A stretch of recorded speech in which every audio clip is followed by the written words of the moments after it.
Buongiorno a tutti e bentornati nel mio canale. Oggi faremo il secondo video di Chit Chat in Italian, quindi turn on your subtitles only if you need them and let's get right into it. Okay, so today I'm here with my coffee. I suggest you go get a coffee too because we're gonna have a little coffee talk while we talk about coffee. Anyway, let's switch back to Italian. Prima di iniziare, fammi sapere che ti piace questo video mettendo mi piace, commentando, iscriviti se sei nuovo e noi possiamo iniziare. Oggi parleremo dei tipi di caffè principali che troverete in Italia. Se un giorno farete un viaggio o se avete fatto un viaggio in Italia avrete potuto notarlo, vedrete che i tipi di caffè più comuni in Italia sono diversi dai tipi di caffè che sono normalmente serviti in altri stati, in altri paesi. Se andate in un bar a chiedere un caffè, vi daranno un espresso. L'espresso è un grandissimo classico, è intenso di solito e per niente anacquato con un po' di schiuma sopra. E molto spesso gli italiani lo bevono come fosse uno shottino e quindi lo beviamo velocemente in realtà.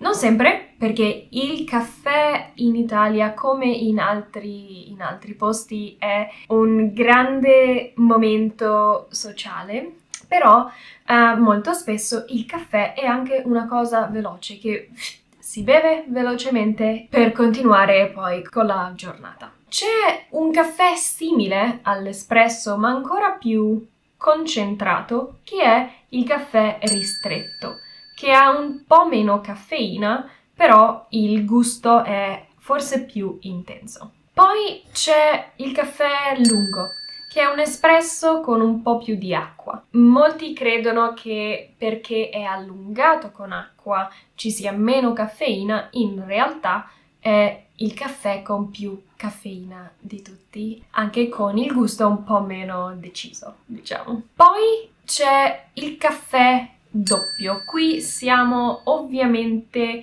nel regno dei caffè neri, quindi caffè senza latte. Il caffè doppio è semplicemente due espressi nella stessa tazza, in una tazza forse un po' più grande. Se avete bisogno di energia, questo è quello che fa per voi. Anche se l'energia del caffè non è duratura, però se avete bisogno di un tiramisù veloce, state cercando il caffè doppio. Poi ognuno di questi in realtà può essere fatto con il caffè decaffeinato o meno, che ovviamente ha comunque un po' di caffeina, ma non così tanta. E detto questo, celebriamo il nostro caffè. Io sto bevendo un caffè che in Italia è un po' un abominio, non è il caffè tipico, quindi mi dispiace.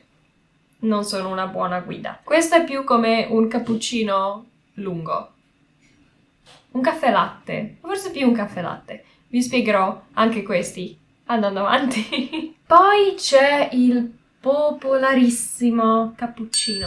A chi non piace il cappuccino? Se a qualcuno di voi non piace il cappuccino, può smettere di guardare questo video perché non so se possiamo essere amici. Si scherza, ovviamente, sto scherzando. Possiamo essere amici, solo let's agree to disagree, ok? Il cappuccino è di solito formato più o meno da un espresso, poi un terzo di latte e un terzo di schiuma di latte, e fa quella schiumina che piace tanto a noi comuni mortali. Poi altro grande classico è il caffè macchiato. Quando chiediamo il caffè macchiato, chiediamo il caffè macchiato caldo. È praticamente un espresso con un po' di schiuma di latte.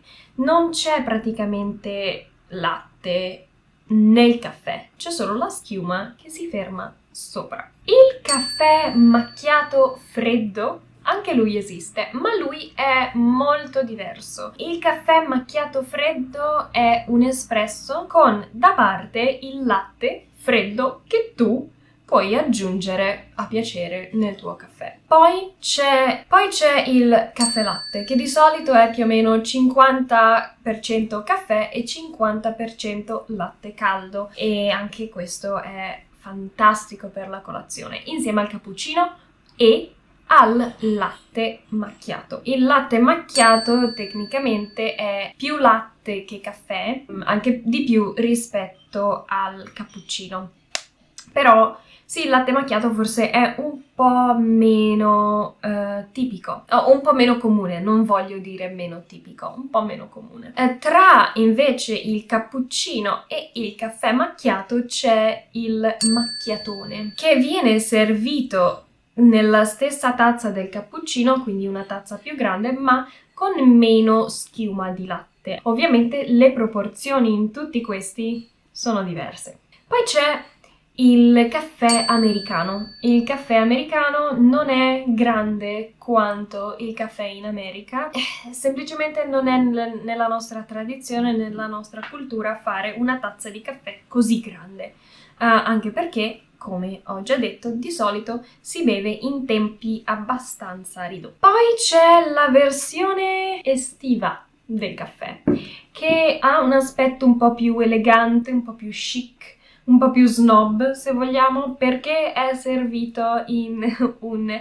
bicchiere da martini. È il caffè shakerato. Praticamente il caffè viene aggiunto al ghiaccio e un po' di sciroppo, un po' di zucchero, e viene shakerato proprio come si shakerano i drink a un bar qualsiasi. In estate, per esempio, se avete voglia di un buon caffè, però fa troppo caldo per bere l'espresso, per esempio, o bere un cappuccino, potete chiedere il caffè shakerato. Vi sorprenderà. A me piace un sacco. E poi ce n'è uno che non troverete al bar. Al bar questo qua non esiste, perché viene fatto con la caffettiera che noi chiamiamo moka a casa. Quindi è il caffè della colazione di tutti gli italiani, a casa almeno se non vanno in bar, ed è un caffè forse un po' meno concentrato rispetto all'espresso, ma comunque abbastanza forte. Comunque questo è sicuramente il caffè che bevono praticamente tutti gli italiani la mattina, tutti gli italiani che bevono il caffè. Detto questo, questi sicuramente sono i tipi di caffè più comuni e più tradizionali in Italia. Ovviamente ci sono tantissime altre alternative, quelle alcoliche, quelle non alcoliche, quelle tipiche di alcuni posti, oppure che sono stati creati da alcuni bar, alcune caffetterie in particolare.